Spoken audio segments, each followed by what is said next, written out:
the tribes that were native to the Jersey area. They specifically talked about the Pine Barrens, and they referred to it as the land of the dragon.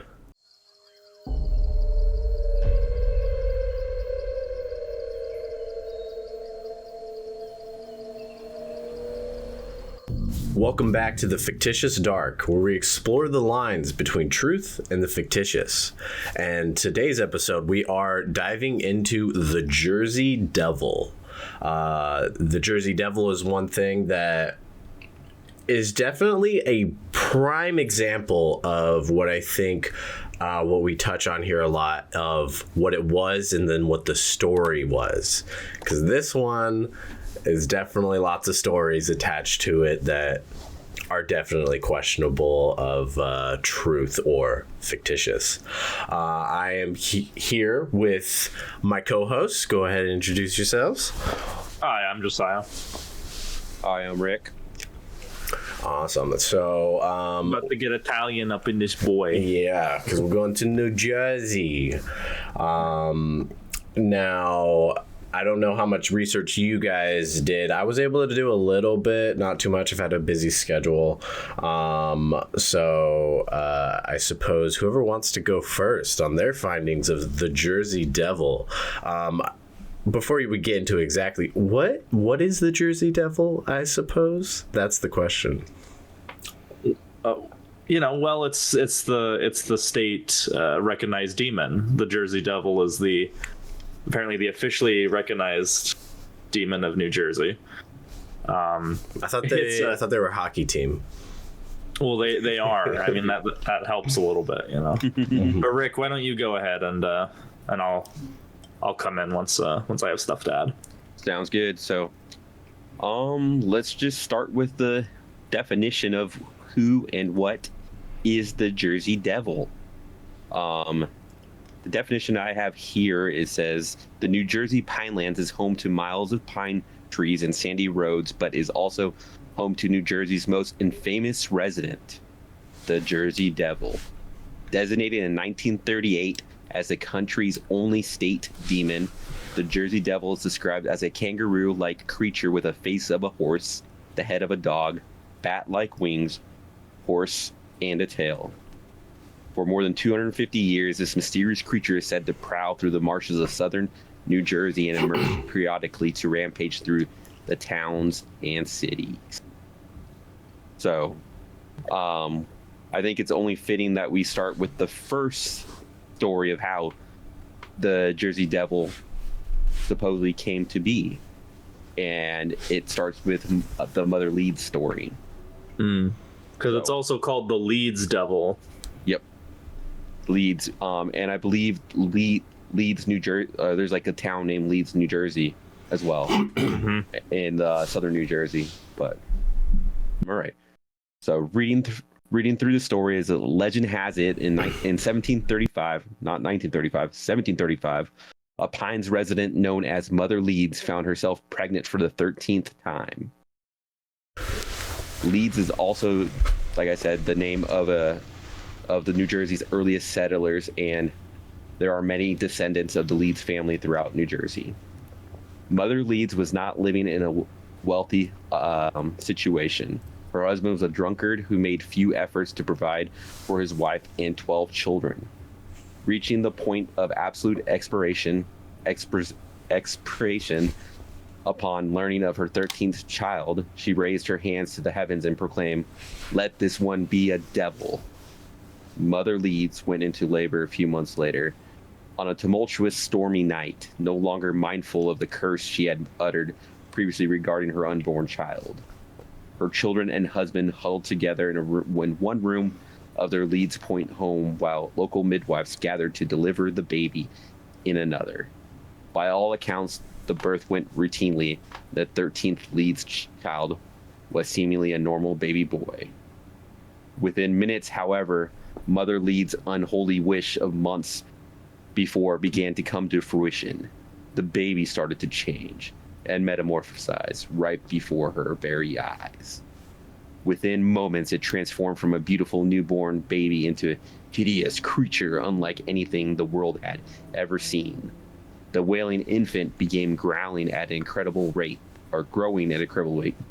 It sprouted horns from the top of its head and talon-like claws tore through the tips of its fingers. The leathery bat-like wings unfurled from its back, and hair and feathers sprouted all over the child's body. Its eyes began glowing bright red as they grew larger in the mother's gnarled and snarling face. The creature savagely attacked its own mother, killing her, then turned its attention to the rest of the horrified onlookers who witnessed its tempestuous transformation. It flew at them, clawing, biting, voicing unearthly shrieks the whole time. It tore the midwives limb from limb, maiming some and killing others. The monster then knocked it down the door to the next room where its own father and siblings cowered in fear and attacked them all, killing as many as it could. Those who survived to tell the tale then watched in horror as the rotten beast sprinted to the chimney and flew up, destroying it on the way and leaving a pile of rubble in its wake. The creature then made good its escape into the darkness and desolation of Pine Barrens, where it has lived ever since. To this day, the creature known variantly as the Leeds Devil, the Jersey Devil, claims the Pines as its own and terrorizes any who unfortunate enough to encounter it. So, the Leeds, when I'm reading this story, I've read it multiple different times from different websites and different accounts. Some aren't as detailed as this and said that the baby came out already deformed and it was due to the curse that the mom had, and then it flew up the chimney and scurried away. This is probably the most like detailed and terrifying version of the story that I've read. Did any of you guys find any other versions of the story that throughout your research? Well, it's interesting, so in that version of the story, it metamorphosizes. So this seems like it implies in this version that theoretically it could change back to perhaps a human form, and so that's why there's cases of people being encountered and thinking that someone's the Jersey Devil. I remember one guy, he covered himself in mud to keep away mosquitoes, and they thought he was the Jersey Devil. So that story seems to imply that. But yeah, in the there's that one, and the one I always heard was the one where it came out deformed and then just kind of shrieked and flew away, and the whole family was like looking out the broken glass. That one seems to kind of imply that it keeps this weird chimeric form, because it seems like as a cryptid this thing's a chimera. You described it as like a horse face. I always viewed it as like a goat, because to me, Baphomet, the association with goats and the devil, I always thought it was like a goat head with like the maybe like ram's horns, and then of course the wings and the hooves. And it's a very striking design. I mean, I know there's a few different designs for the Jersey Devil over the years, but the classic one that was in that newspaper, the one where it's like very thin, it's got like a bit of a tail there with the wings. He's kind of like side-eyeing you, To me, it looked almost like a noodle with wings, in a sense. Yeah. Yeah. That's kind of I didn't even realize there were other designs for it out there. There are some where he's more like a mischievous little imp. Like he literally looks like a NES character. Yeah. And there's other versions that I read that he can be up to 10 feet tall. Right. Yeah. Right. And so it just honestly like depends on, I guess, the person's sighting of it and how they encounter it and how their mind perceives the cryptid. And this kind of folklore, it's interesting because I think this is the one that we've encountered where we've had a lot of cases of us kind of trying to dismantle and get to the heart of the original tale. But it's I think the story you described is probably the closest that we have to the original conception of the mythology, because there's a bunch of other stories, and what interests me is that the concept of the 13th child does remind me of the folklore of the seventh son of the seventh son, which is, if you have a certain amount of children in a row, then they will have something special about them. And there's a version that I'm reading here where in this version she's a sorceress, and the person who impregnated her is the devil. So it'd be interesting to know, okay, so did that kind of come about after Rosemary's Baby or before? Yeah. The version that I always heard of the Jersey Devil, up until like doing a little bit of research for this, which is more prominently the little story that Rick told us, is seems to be the most common story. But the one that I always heard was, I don't remember the specific detail, but it was something with the husband crossing some kind of like a witch in some sort of way. I don't remember if this was a financial thing or something like that, but either way, it was something where this witch got screwed over. So she cursed his bloodline, and his wife was like currently pregnant or whatever. So it was like that baby would come out a devil or something. And then the thing that Josiah said of it came out disfigured and everything, and then just flew away. Didn't kill anybody necessarily. That's what was attached to that version of the story that I always heard. And then when I did a little bit more research, I was surprised to be like, wait, what? I thought it was like a witch and blah, blah, blah. Like, so that just tells you how much the story just changes, I guess. So another story that I found during my Jersey Devil research was a story about a young Leeds Point girl who had fallen in love with a British soldier. The British had come to the region because of the iron furnaces at Bastro were supplying the privateers. In 1778, the British engaged the Americans at the Battle of Chestnut Neck. The townsfolk opposed the match, calling her liaison as an act of treason. They cursed the girl. According to legend, when she later gave birth to a child, it became known as the Leeds Devil. A variation of the tale also tells of a young woman who encounters a passing by gypsy begging for food. She was frightened and refused. The gypsy cursed her for her refusal. And then years later, in 1950, with the curse forgotten, when the girl gave birth to her first child, a male, he became a devil and fled into the woods. So there was kind of a small variation into the story that you were talking about, Brandon, how there was like some kind of curse that was brought on from a gypsy or a sorceress of some sort. No, yeah, and I've heard like little things of like, oh, it might have just been a disfigured child or whatever, and then people just made up stories and attached them to them or whatever. Because the depictions of the Jersey Devil, I also thought more so looked like your stereotypical devil, rather than like I've heard goat's head, dog's head, horse's head. So at least the size of a horse's head I've heard quite a bit. But yeah, so that's kind of funny how it's like there's so much difference. And then the fact of like that there's so many people that claim to have seen it, not just modern day, but throughout kind of the whole conception of the Jersey Devil, just how many people claim that they saw it, including prominent historical figures. I don't know, did you guys find any of that of a couple of historical figures that had encounters that they talked about? Well, I think my favorite is that I think the classic one that now that I was doing research into it, I remember is that Joseph Bonaparte, the brother of good old Napoleon. Yep. he said he saw the devil, and he was in Bordentown, New Jersey, and he was game hunting.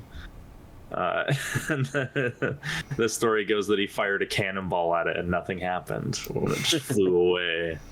It's like, wow, he must have gone back, and Napoleon was just like, shaking his head, wondering what his brother was doing. Yeah, because then didn't he swear that he's like, I will hunt down the devil and bring it back as a trophy, and he never saw it again. Yes. Yeah. And then one thing that's funny about that with the shooting the cannon at it, there was like things of like men that were there saying that like, oh, he pierced its wing and like it there's a big hole in it, but it didn't like react to it and just flew away. And it's like, that's just another example of like just embellishing stories, I feel like, honestly. But they have to make their story tougher and cooler, a little bit cooler. Yeah. There's two things with the Jersey Devils. A lot of my research, and I think Rick would agree with me, it seems like the Jersey Devil is about half sincere and half complete just joke. Kind of like in Washington with Sasquatch a little bit, but even more so. I feel like in Washington, Sasquatch is kind of a cultural, kind of a joke, kind of an icon type deal. But the Jersey Devil seems even more so like this is the National Enquirer. Fat boy. Well, this is. Yeah, exactly. Because like the Jersey Devil is just like, he's way more fantastical than Bigfoot. So even though a lot of fake stuff can surround the story of Bigfoot, it's not like super far-fetched to say a monkey is living in the forest, pretty much, essentially, versus a flying horned man with a tail and a goat's head, a horse's head, like all this like crazy stuff. He's screeching, and not only that, but he doesn't just screech. He causes your crops to fail. Your cows won't give milk. He's gonna cause drought. He's gonna blow the top off of trees. He's gonna boil streams, and all livestock that disappears is all his fault. Exactly. He seems like a scapegoat to everything that's gone wrong in that area. He's a scapegoat. He's a scapegoat, literally. He appears every 7 years, but he appears all the time. Yeah, exactly. I heard a different thing that he's I didn't really look into this too much, but I saw this thing that talked about more Jersey Devil sightings start to pop up around history before war starts. And it's like, I feel like I've heard similar things about like Mothman. So it's like interesting, but like, one of my favorite like Jersey Devil stories is about how supposedly he enjoyed a ham and egg breakfast with Republican Judge Trent. And he's not known to have a specific political leaning. Maybe he was trying to threaten him. I don't know. Exactly.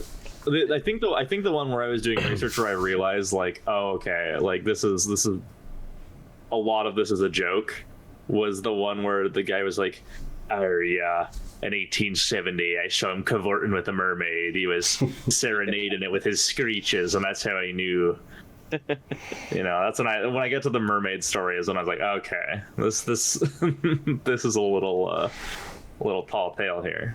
Yeah, that's funny. And then another good one is Captain Kidd buried a treasure in Barnegat Bay, and legend has it he beheaded one of his men to guard the treasure forever. And there's accounts of the headless pirate and the Jersey Devil becoming friends, and they enjoy evening walks together along the Atlantic in the nearby marshlands. So, alrighty, our boy over there. See, it's funny because I would argue I've never been there, but the Pine Barrens are so massive. Like, it seems pretty scary. I think the Pine Barrens are scary enough without, how many bodies get dumped there, Yeah. But, I was making the joke before the podcast, the spoilers, not really for The Sopranos, but the Pine Barrens episode, I feel like maybe the Russian, he got picked up by the Jersey Devil and flown away. Or maybe that was the origin for the Jersey Devil. He is the Jersey Devil. They shot, and to spoil Sopranos just a little bit, this isn't crucial story plots if anyone cares. This is just an episode. They shoot him in the head technically, but it's probably like a graze or something like that. But either way, it's a guy that the mobsters in Sopranos, they take him out into the Pine Barrens to just dispose of the body because they thought they already killed him, but then he comes out and he's still alive, so they tussle with him. He runs off, they shoot him in the back of the head, but then he ends up getting up and still running away, and then they could they not find their car afterwards? Was that what it was? Yeah. They got lost. So then they're stuck out there, but you never see this Russian guy again. So maybe they did shoot him in the back of the head and he was dying, but he made a deal with the devil to live, and now he roams the Pine Barrens as the Jersey Devil. So something that's interesting to me is that this is my kind of conception of it, is that I was looking at kind of the different spirits that inhabit the Pine Barrens, not just the Jersey Devil. And what it feels like is these were a bunch of sailors' tales, a bunch of old wives' tales, and the Jersey Devil just happened to be the one where they went batshit crazy and made something that was a fantastical kind of modern cryptid. And so it caught on more than, say, here's some of these other ones. Black Doctor, he's a good spirit who couldn't practice medicine because he was black, and he went into the Pine Barrens. The Black Dog, which is actually like a nice black dog, unlike a lot of other versions. The Golden Hair Girl, who was staring out to sea, mourning the loss of her lover. The White Stag, a ghostly deer that rescues people. Like all these are very positive spirits, aside from Captain Kidd. And it's funny, wasn't there a source that said the farther north you go, the more people view the Jersey Devil as a symbol of peace? The farther north you go in Jersey, supposedly he's seen as a benevolent creature, and there's more stories about him being anti-war. That's what he meant with the Republican. Yeah. Talk about projecting. The thing that's funny is, like, from what I can tell, is more of the further back original stories talk about him being like an actual, like, a demon, a devil, a evil thing, and like murdering people, slitting the throats of babies in the middle of the night, sneaking into their windows and stuff like that. So that is just so wild that it's like you got this incredibly dark origin. Who knows what is the origin, and then it's just like, let's take it to these fantastical and happy things as well. But I kind of feel like that's the case with a lot of supernatural things. I think if you look at we've talked about Sasquatch, but even something like aliens, UFOs, there's like the iconographies, they're used for cute little bumper stickers and other merchandise like that. So I feel like the Jersey Devil is just pure New Jersey culture, and they've latched on to kind of taking it away from its original conception. Well, that is a good question to pose, of like, why do we want to take these evil, dark things and then make them cutesy? Why do we want to make them like a friendly monster? Is it just a response to try to rationalize your fear, try to make the fear less, or what? Like, because for example, I don't really collect much, but I do like horror themed Funko Pops. And like, if anyone doesn't know what a Funko Pop is, it's like a bobblehead. And I actually have a Pennywise right here. And it's like, I don't know why, I just like it.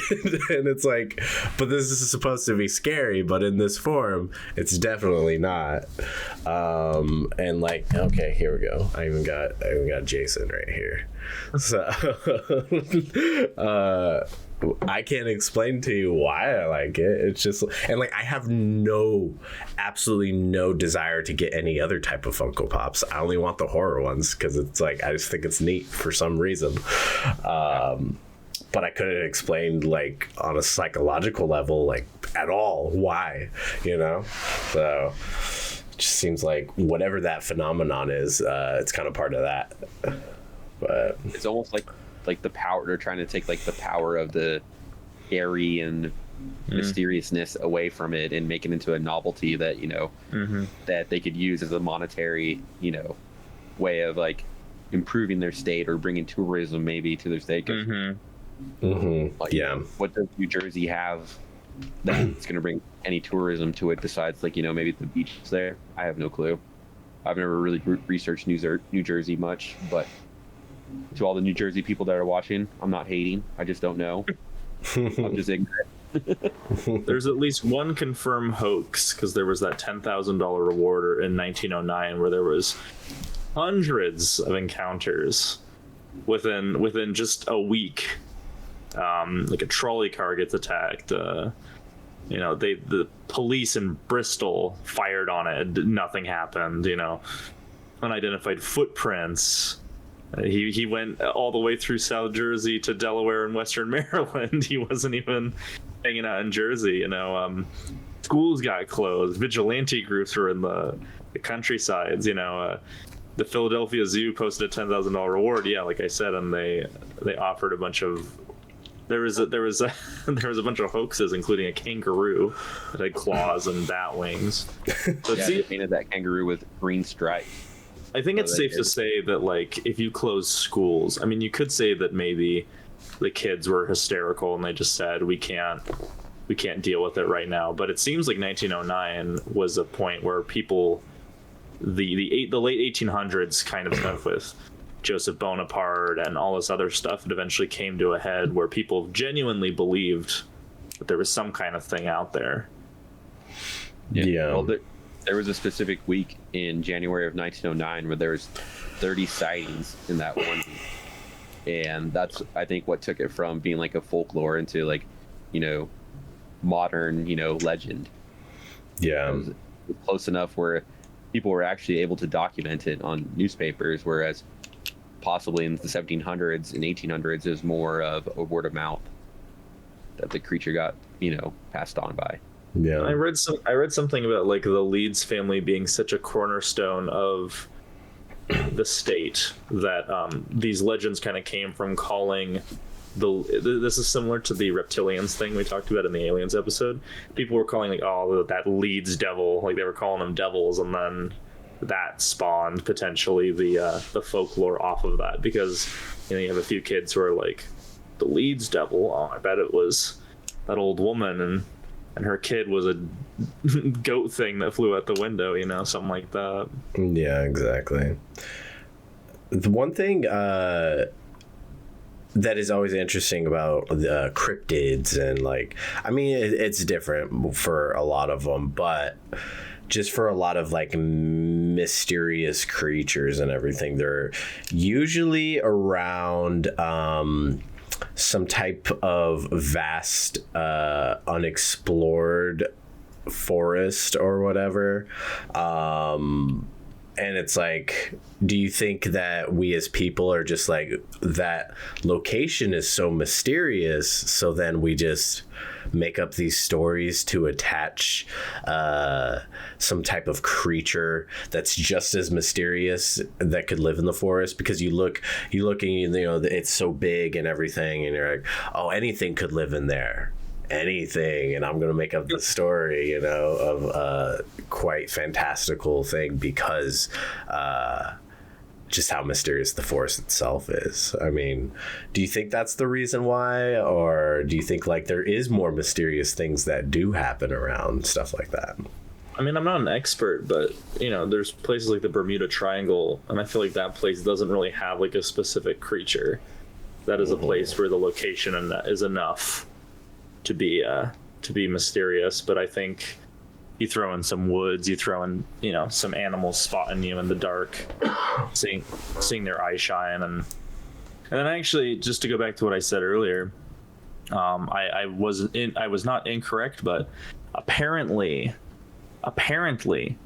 Daniel Leeds was a member of the family, and he had an occultist reputation, pro-monarchy stance. And New Jersey was very much anti-monarchist. And then Benjamin Franklin kept depicting his son as a ghost and so that may have contributed to people considering that whole family into some nasty stuff. Yeah. No, yeah, that makes sense, especially with what you were saying earlier of people literally referring to like, oh, that devil, you know.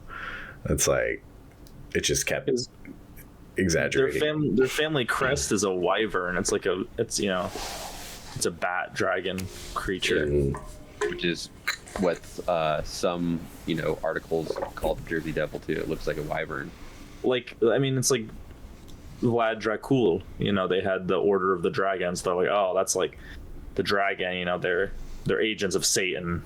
Who could do these monstrous things if he wasn't like a blood drinker, like as a supernatural way, and so it's a similar deal. I feel, it's like we were saying, like, in the aliens episode again, it's they can't be human.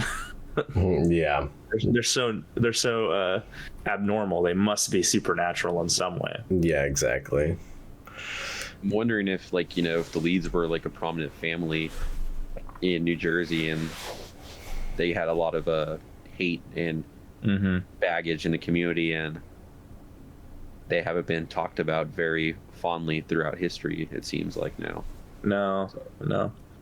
So One interesting, kind of that type of idea where the Jersey Devil came from to kind of give their family a bad name. Pretty bad.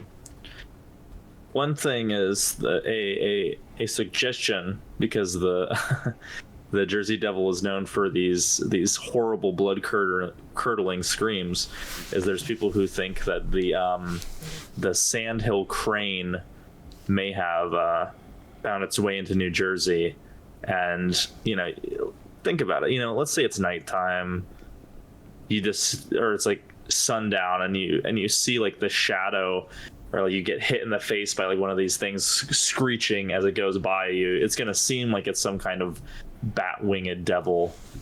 That would shock me for sure. Definitely.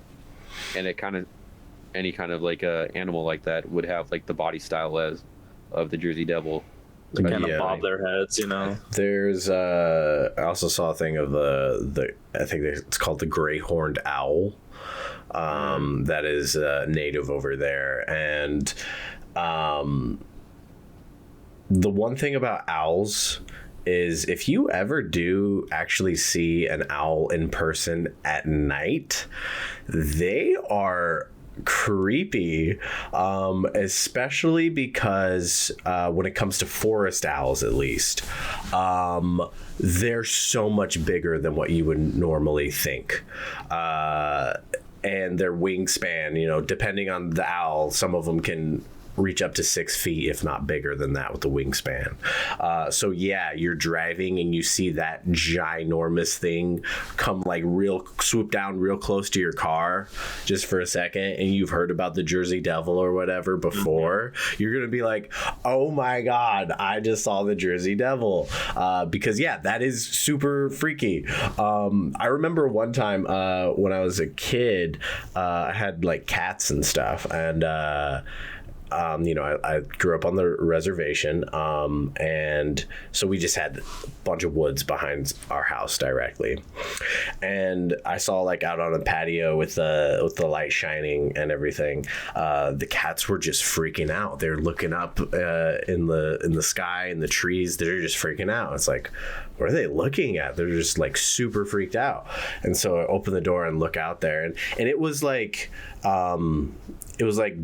just sundown, so there was still a little bit of light out there, but it was like dark, and I'm like looking around, and I look up, and there's just the tree branch that's like coming out, and this owl that's just sitting there staring at them, because he wants to eat them, of course.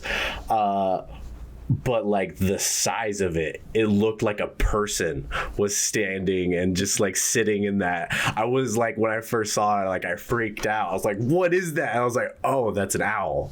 But it's just the pure size of it was so freaky, of him just like just staring. It was like, because all I could see was the silhouette, but it was a very clear, he's just out on this long branch, just sitting there. I was like, oh, yeah, it's creepy. Well, and if you've ever seen owls without feathers, those things are so horrifying. Oh yeah, they look just pure muscle with their like thin neck, because they can turn it all the way around. It's no, yeah. When we get to the owl women, we'll talk more about that. Yeah. Mm-hmm. Got to get some more indigenous content up in here. Yeah. Speaking of indigenous, so one thing that goes even further back with origin stories of the Jersey Devil. This is fairly short. It's not like a big story. The oh my god, I'm messing this up. Lenape. I probably didn't say that right. Lenape tribes. They were native to the tribes that were native to the Jersey area. They specifically talked about the Pine Barrens, and they referred to it as the land of the dragon, because they had a description of a creature that lived in that area, and it was like a dragon that they described. And literally you look at like pictures and like drawings, and it is like very comparable to this whole like horse head with wings and stuff like that.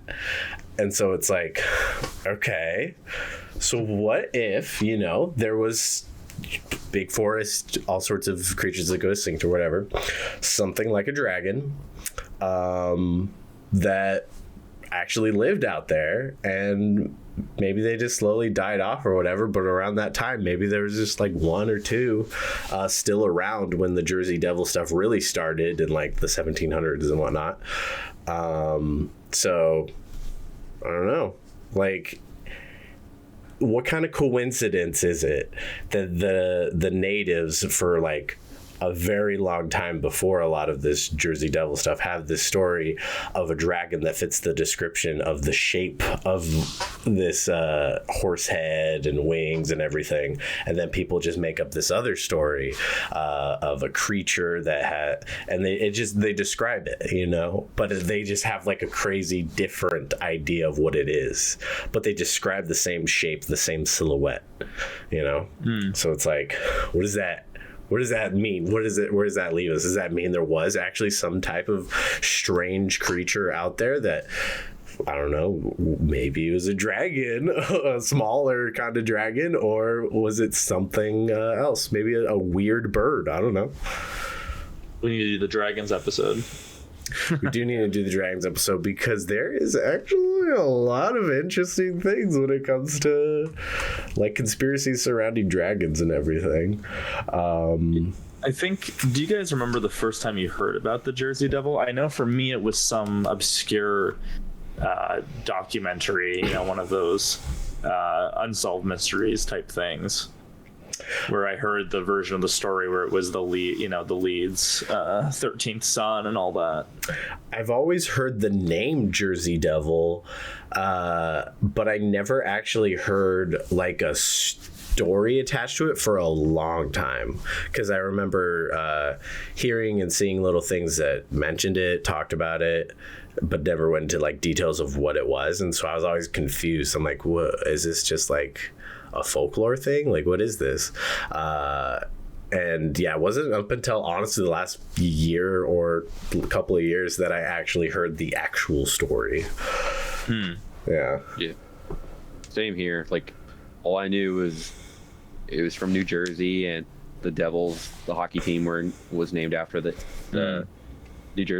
Jersey Devil. And then I think around in the early or mid 2000s, there was like a found footage Jersey Devil movie that I remember reading up about, but right, I never really knew what the true story was until probably within like the last 4 or 5 months, maybe even shorter than that. Yeah, because like especially when it comes to media doing things with the Jersey Devil, it's almost like just kind of a backdrop. They never get into it too much. So, if it's a horror movie, barely any horror movies have the actual Jersey Devil in it. Because you said found footage, Rick, you might have been talking about, was it The Last Broadcast, which came out in like the 90s? Probably. I don't remember, honestly. It actually was a very divisive film, because it has like a whole thing of these documentarians that are going out there to find the Jersey Devil or whatever, and this movie was made at the same time as, actually I think it was made before, technically, on the shooting schedule, before the Blair Witch, but then the Blair Witch Project came out first, and so then when The Last Broadcast came out, everyone was like, oh, The Last Broadcast is ripping off the Blair Witch Project. Exactly. And so then all the filmmakers are like, wait, what? But then that movie, it doesn't even have the Jersey Devil in it at all. It turns into like a true crime kind of movie.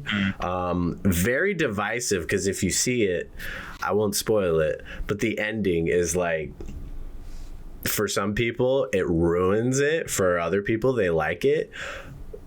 For me, it bordered on the lines of just like almost ruined the entire movie. It's a very just hard turn at the end, and I recommend checking it out just to see how you feel about it, because almost everybody just feels weird about the ending of that movie. But it's there's nothing actually about the Jersey Devil in that movie, even though they're looking for the Jersey Devil and they're talking about it. And I saw this movie and I still didn't even know the Jersey Devil was, even though that was the backdrop of this film. So was it something to do with it had family or something like that? Not really, no. Because I remember the one that if I remember right, it had something to do with something about brothers trying to go out and find the Jersey Devil or something with the Jersey Devil. I think that maybe some of the characters might have been brothers. I don't remember for sure. Yeah, and it's funny that you said the Blair Witch, because what I was gonna say is it kind of reminded me from the trailer that I saw, was kind of like the Blair Witch. So it's probably the same movie. Yeah, we should definitely have an episode talking about the Blair Witch and that kind of stuff. Well, they did such a good job making it feel like it was an original tale, like the Jersey Devil. That was the thing about Blair Witch, was everything they did, the documentary, the website. I remember there was a point where I was like, well, I know the movie's fictional, but is this actually a legend that I don't know about? So they did such a good job. They muddied that water where they made it feel like an original American folkloric thing. Yeah, well, that was the thing that was crazy about it, is when I first saw the movie, I remember just hearing, I guess this is supposed to be real. That was literally my introduction to it, and this was when I was a kid with no internet, so it was there wasn't any sources out there talking about it, so I didn't know anything. And so I was probably 13 or 12 when that movie came out, and I remember everybody talking about it and saying it's a real movie, there's people missing. They found this tape. The marketing scheme on that was right on the money. Yeah. Speaking of found footage, there's a series I haven't rewatched, but I remember thinking it was pretty good. It's a found footage web series. If you guys want to check it out, it's called Just Acquaintances, 24 episodes long. I'm 90% sure that, I don't think you ever clearly see it, but I'm 95% sure that series is all about the Jersey Devil, but it basically is more focused on the cult ritual stuff that the Jersey Devil's at the center of. So it's more playing into that. It is a satanic kind of thing. So okay, that's cool. But again, I haven't watched it in at least 10 years, so I have no idea how good it is. But I remember it being pretty atmospheric. So maybe we should do a little review for it. Yeah, I was going to propose that reaction video. that maybe we should, when we get further into this, we should have like a movie night and stream our live reactions to certain movies. Comment down below if you want that. Let us know if anybody cares. For sure.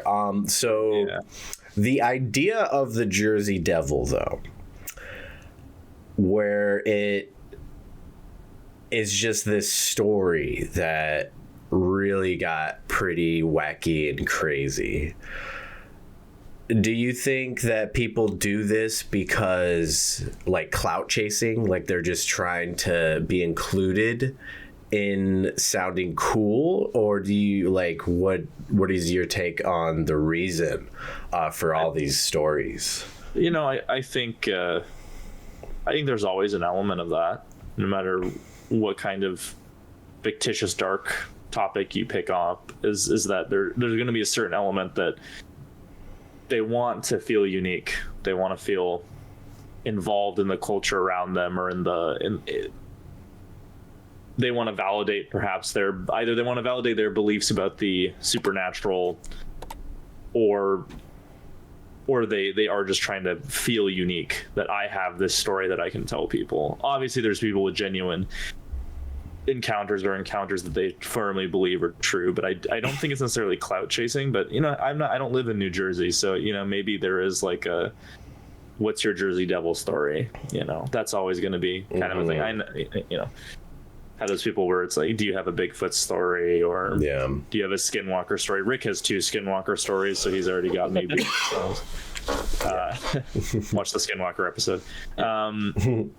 But no, I don't. My opinion is just, I think it's, again, what I was getting from like a lot of the way the community treats it is that it is fun. Like it's more, it's at this point it's more leaning towards the humorous side. There's not a whole lot of stock put into it.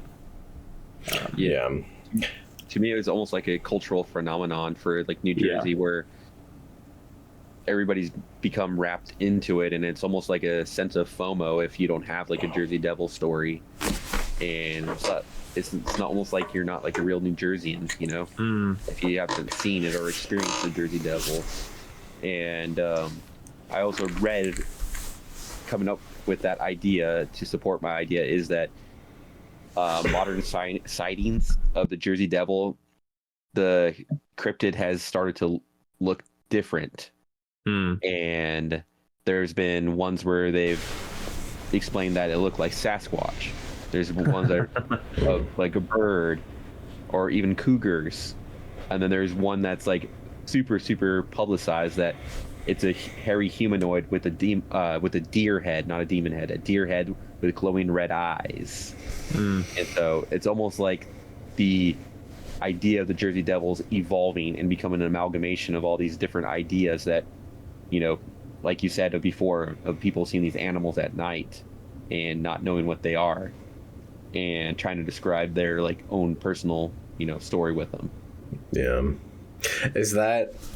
So do you think that most Jersey Devil sightings of like ones that aren't people just straight up lying or trying to make up a story for jokes or something like that, people who believe what they saw, claim they know what they saw, do you think that they're looking at it through a lens of the Jersey Devil, therefore everything I see is the Jersey Devil? But not to that extreme, whereas they do see something that was spooky, and so they just associate that. Do you think that's the most common? I could totally see that, because in that area, the Jersey Devils, their cryptid, their big thing. And especially when you're out camping at night, or some of the stories, people who have been like biking during the day and have seen the Jersey Devil, it's almost like an idea of how to explain something that you can't explain. It's almost the idea of how I saw this thing from the corner of my eye very quickly, and it made like a screechy noise. It must be the Jersey Devil because we're in that area, you know. Mm-hmm. I'd be curious to know, like, as our society spends less and less time outside, are these sorts of encounters going to increase again? You know, are we going to have kind of a renaissance of people encountering owls or cranes or things that do make legitimately terrifying sounds, and they fly past your face or past your car, or they run along, a deer runs alongside you? Are we going to have more explosions of these kind of cryptid sightings in the future, do you think, as people, you know, they go outside less, so when they do, they're less familiar with the surrounding creatures in their environment? It's a good point, because when it comes down to it, elk, they make some creepy sounds if you don't know what they are. Owls make very freaky sounds. They scream, they screech, and that's the most common thing with the Jersey Devil, is they talk about screeching. So it's like, does the Pine Barrens just have a lot of owls, you know? And then or mobsters chopping people up. Exactly. You know, being out there in the woods, there's a lot of reverb and carry-to sounds, and you know, a sound that's far away might sound, you know, a lot different when you finally get it if you're like a mile or two or even further away, you know. Yeah. One thing that I feel like probably harkens true for this, but maybe a lot of cryptid things, is something that you'll see horror film directors and writers talk about. And when you're in the filmmaking space of horror, you gotta always go back to remember the human mind can create the most scary things like themselves, but it's like to each individual human mind. So you can't tell another person what the most scary thing is. That person knows what the most scary thing is to them. And when you poke at those fears, and you allude, you don't do something too specific, you don't show the monster, you just allude with some creepy things and you don't quite show it, the person's mind will create a monster in their head that is far more terrifying than anything you could come up with for them. So, with taking that logic and just applying it to the forest and life experiences of just being in mysterious areas, is it just people, you hear something creepy, you witness something, and then you're just applying your worst fear of like, it could be this, and then you're putting it on there, and then maybe you do see an owl or something, and it's just like, oh my god, you know. We're always trying to, like, you know, find that explanation for something that we physically or mentally can't explain. I definitely see that. Yeah, and then just considering the constant evolution of the Jersey Devil in particular, of what it looks like and everything. It sounds like a horror story. It sounds like a bedtime story. And so then, of course, you have people keep adding things to it. I guess, okay, here's a good example. Back to my Boy Scout days. You guys ever in Boy Scouts, any experiences with that or anything? Never done Boy Scouts, Scouts, but just very shortly. Yeah, fair enough. So there's one thing in Boy Scouts that's called, let me remember, snipe hunting. You ever heard of this? So what it is, it's just this prank that usually the Boy Scout leaders play. Go hunt for a snipe. Yeah. They just like, this is like more than just Boy Scouts, but it's very common for Boy Scouts. So what it is it's just it's the idea, like, this happens for from what I've heard, for a lot of the idea of telling someone to go find something. You're the veteran and you know it exists. You tell the new person to go find the thing, but that thing doesn't exist. So like I've seen stuff of like mechanics telling the new guy, go grab this tool, and they're like, I can't find this tool that you're talking about. You know, they have some name for it. They kind of describe what it's meant for. So it's the same idea as that. So doing a snipe hunt is telling the usually the younger Boy Scouts of, there's this bird that comes out at night, and it makes certain noises, and we got to go find it because it's super, like, it's hard to catch, and then no one ever actually like sees them. So like I've seen one, let's go find it. And so it's like a tradition of like Boy Scout camp to, like, at some night in the middle of the night, everyone goes out and they go snipe hunting, to try and find this elusive bird. But so like that's what it starts as, of being just an elusive small bird, nothing harmful. But as like I was in Boy Scouts from like 7, 8 until I was like 18, at least close to 18. So I saw different generations of Boy Scouts, different iterations of stories that I've heard again and again. And I remember this one time, it was just like another Boy Scout camp when I was a little bit older, and some of the other kids that were close to my age were then telling the next generation, the freshmen, about the snipes. And they were just adding these ridiculous, scary things about the snipes. They're saying, oh, they have razor sharp teeth, and like adding things that like they would actually hurt you and like eat you and stuff.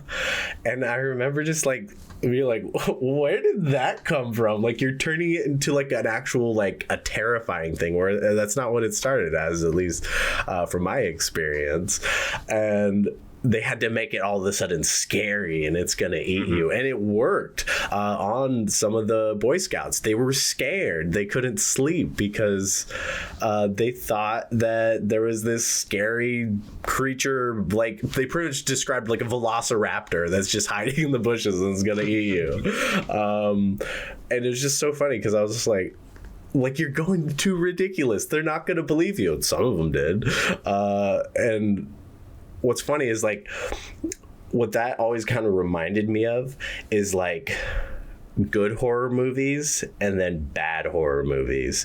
Bad horror movies, they'll just show you the monster. They'll have the monster be ridiculous and have like unlimited power, which like a prime example, the Conjuring movies, pretty good. And then the Nun movies.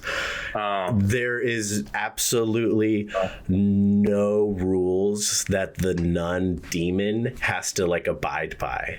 The demon can just do whatever it wants, whenever it wants, just to make the scare, to make the super creepy thing happen. And we so, see that with slasher villains. They just start teleporting and there's no explanation. And then they don't even care anymore about how they get to the point. Exactly, because then the first slasher villain movie was pretty grounded, and then each iteration, each sequel, each generation telling the story, it just got more and more ridiculous until it's just like so out there that it's like, how did we get here? Yeah. And so I think that's probably like the best example, because like literally in The Nun, this demon has like some kind of teleportation that it can like do to people, make them appear somewhere else, and it's like, since when has that been like a demon ghost thing? I gave up after the first Nun. Oh yeah, so bad. But yeah, so it's just like, from what I can tell, when I experience that, it's a sign of immaturity, of telling us in a storytelling sense, you know, of I'm going to take my own thoughts and I'm going to try and force my scary interpretation onto you, and the more crazy and out there it is, it's scarier to me, so it should be to you, right? And that's not the case, you know, because lots of times, especially when you're a kid, you like take a step back from what you thought was scary when you were a kid, and sometimes it is the most stupidest, like ridiculous thing that you like believed, and so when you get into a space where you are then telling other people that really stupid, ridiculous thing, somebody who maybe has a little bit of experience in that category of whatever it is, then can turn around and be like, wait, what are you talking about? So I feel like the Jersey Devil is the cryptid version of that sort of thing. It's the cryptid version of Freddy's Dead, the Final Nightmare. Yes. He's gonna scrape a chalkboard and it's gonna burn your ears out. Your hearing aid is too high. Yep. Exactly. It's almost like every story has to just definitely outdo the next story, and you know, the story after that, you know, it's grander in scheme than the one before that, and then everybody's trying to figure out what to say next to become the one story that, you know, everybody talks about. Mm-hmm. Until you get to the Jersey Devil talking to a mermaid. Yeah, exactly. You always got to top the last story, so it just inevitably gets so outlandish. I do think the original is pretty effective in its simplicity. Mm-hmm. A mother literally just says, let it be the devil then. And then she just gets her wish granted, and then the kid just flies away into the Pine Barrens. Mm-hmm. It's like, it's a pretty, you know, a lot of the time simplicity is the best storytelling device. Yeah, because, you know, your mind, when you're reading that story, will fill in all the blanks that the story doesn't have. Well, so therefore, what's scary to you will be added to that story. Mm-hmm. Yeah. And the thing that's funny is, like, let it be the devil then. That really sounds like something someone would say back then, you know, of just being frustrated, and, like, you know, your drunk husband makes some kind of remark of like, oh, it's just another kid. What's the big deal? Let it be the devil then, you know, she said that. And then maybe one of the other kids heard her say that, and then they thought, what if it is a devil? What if my little brother comes out and eats me? And then it turned into everything from there, you know? Well, it's like all the research I was doing on the lead story, the lead's devil, and every story was a little bit different. And the one that I read was just the most extreme version that I found, which, you know, to some people might be entertaining, to others, you know, might be a little too much. And so for me, I thought it was the best story that could get us into, like, you know, the mindset of what the Jersey Devil really was. You know? Yes. To me, it's a game of telephone. Yeah, exactly. The best prime example of it. Well, do you guys have many more thoughts on the Jersey Devil, or do we want to go ahead and call it here? You know, I think to sum up, I think it's you know, I hate to be reductive, but Jersey Devil, it's mid. No, no, you know, it's I like that original design. I think that original design has some. It is kind of slightly goofy. It's slightly goofy, but I could see, like, if that thing was flying at you screeching, that'd be pretty terrifying.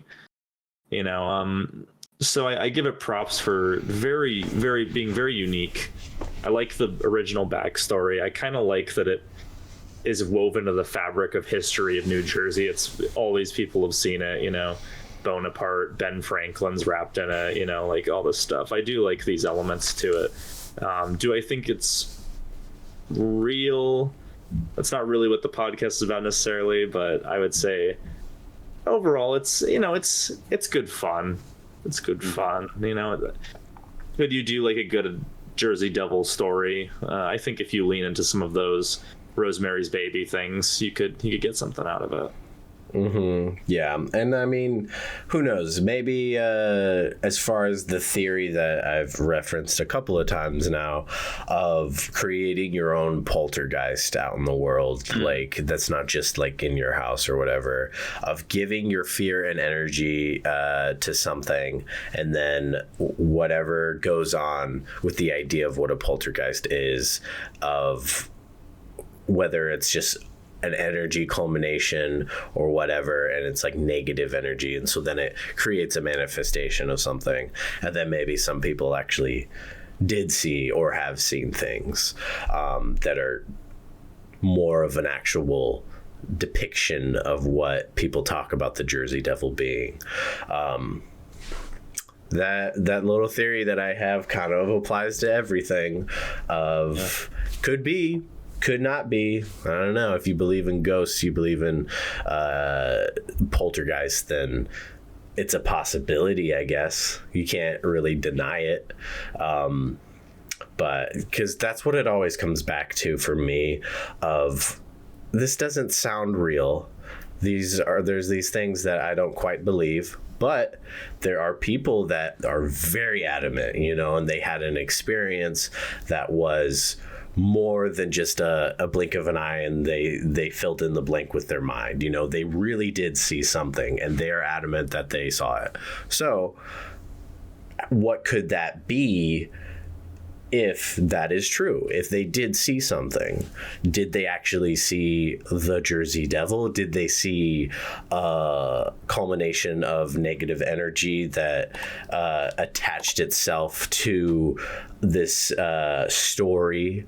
Or, I don't know, maybe it's just like an actual demon, an actual devil that's just running around out there, and people attach the stories to that. Who knows? Right. Yeah. I agree with that total sentiment, because,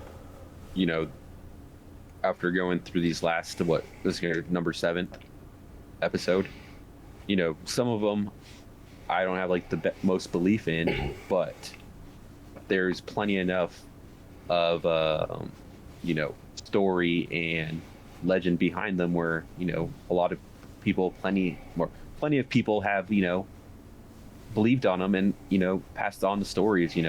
Even with my encounters with like what I believe might have been a skinwalker, I still might not be 100% believing on it, but it's a pretty interesting story and idea that my mind told me. So I can't say one way or the other that I'm gonna tell people that they're dumb for believing in something, or idiots for making up a story, because all of it's in the eye of the beholder. We can't say that they're wrong because we didn't experience it. That's just what I believe. Yeah. So how do I hearken this cryptid back to Bigfoot? We already did. Yeah. Bigfoot grows wings. Yeah, it's his pet. They're the ones walking side by side in the woods. Bigfoot's not in the Pacific Northwest. He's in the Pine Barrens. Yeah, and he catches a ride on the wings of his Jersey Devil. Yeah, but that's why he's screeching. That's why he's screeching, because he's so heavy. It hurts. Caught a ride on the spaceship from the aliens. Right, the aliens. Yeah, there's that too. All right, we better end it. We're at low effort here. All right. Yeah. Just low humor. Yes. Low brow. Alrighty, until next time, thank you for journeying with us into the fictitious dark. No, it's Josie, not fictitious dark. Into the Jersey dark. All right, let's end I'm it. Jerseying here. Jesus Christ. Jesus Christ. All right. Bye. Peace.